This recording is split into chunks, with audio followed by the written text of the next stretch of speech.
Blackwood Manor stood hunched against the Chicago skyline, a relic of a time long past. Its towering structure, once a symbol of opulence and grandeur, now cast a long, ominous shadow over the bustling city below. The manor's presence was a stark contrast to the modern buildings that surrounded it, a haunting reminder of a bygone era. A monument to forgotten grandeur, Blackwood Manor's intricate details and decaying facade told a story of wealth and splendor that had long since faded. The once luxurious building now stood as a testament to the passage of time, its beauty marred by neglect and decay. Its weary facade whispered tales of a bygone era, each crack and crevice a silent witness to the passage of years. Ivy clung to the walls as if trying to hold the crumbling structure together, while peeling paint revealed the layers of history hidden beneath. Apartment number 405, vacant for years, remained shrouded in a chilling silence.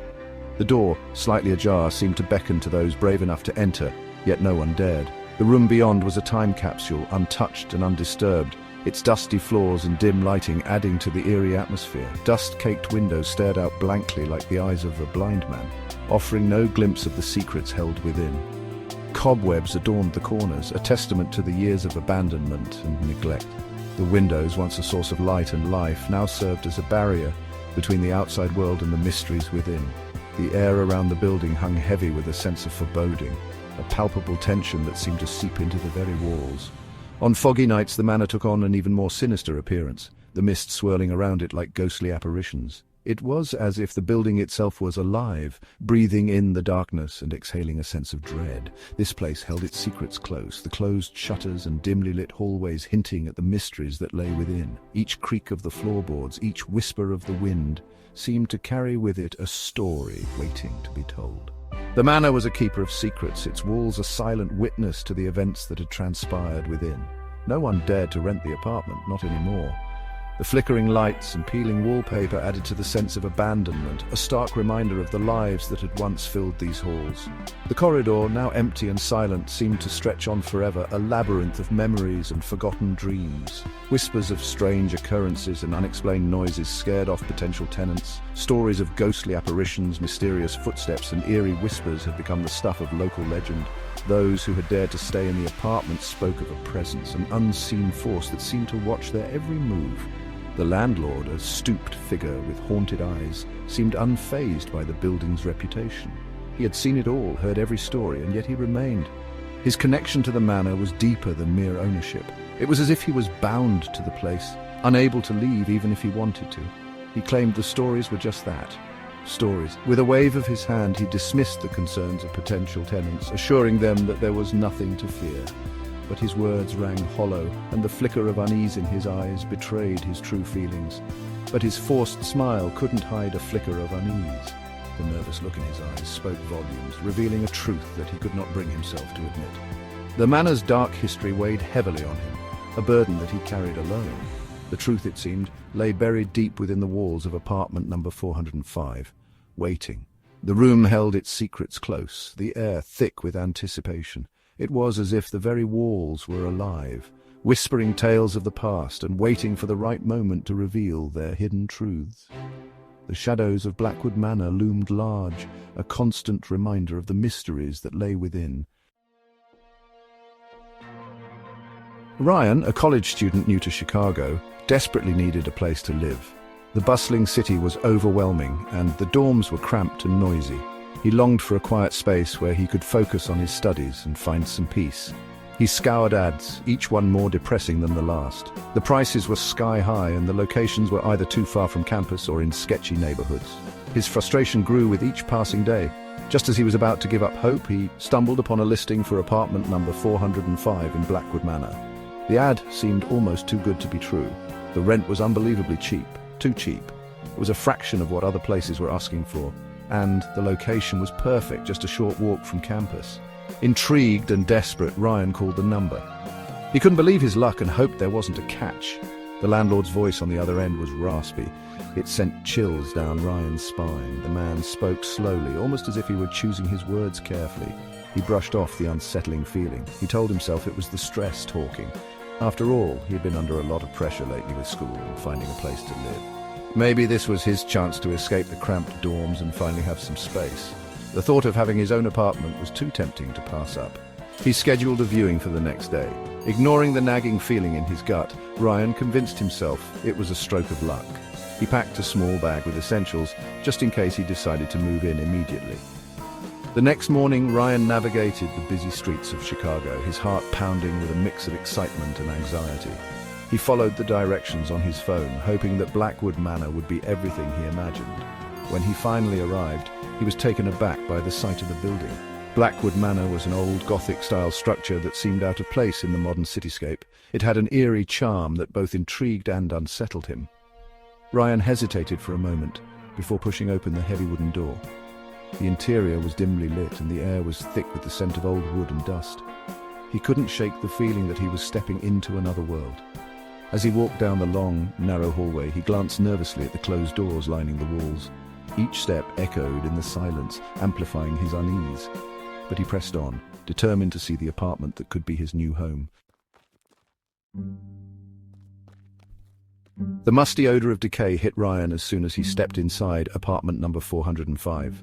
Dust motes danced in the weak rays of sunlight that struggled to penetrate the grime-coated windows.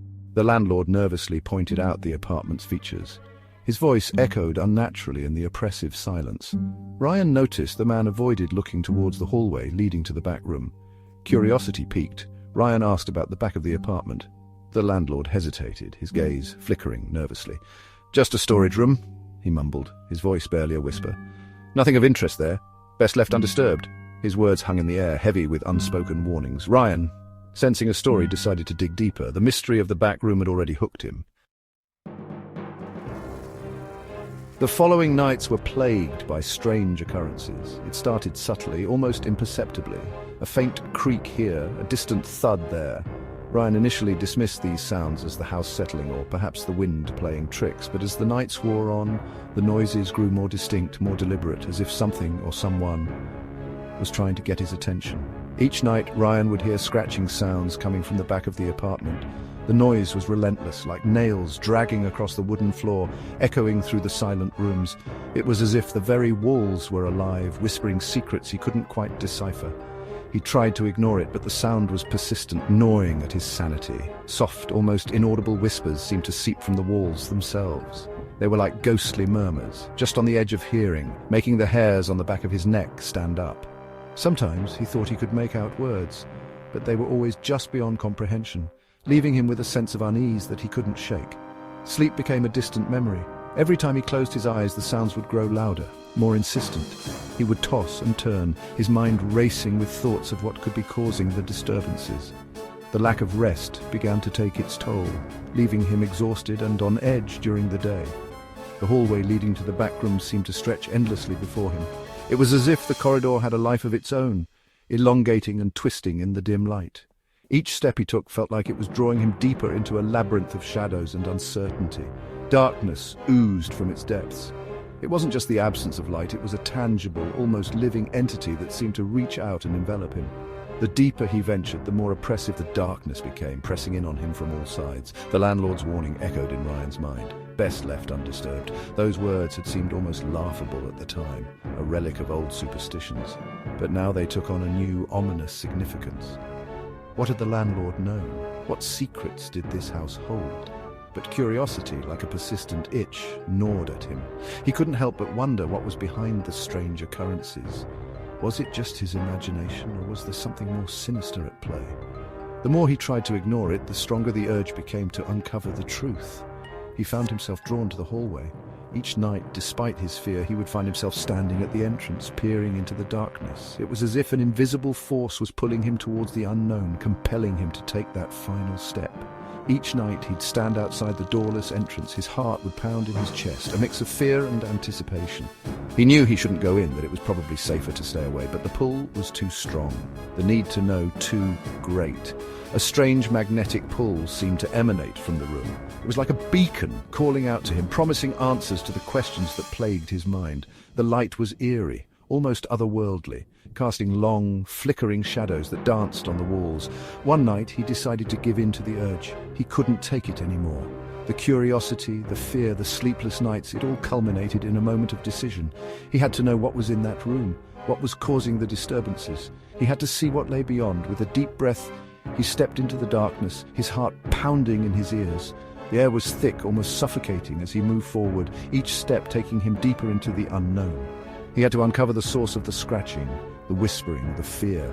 His determination was stronger than his fear.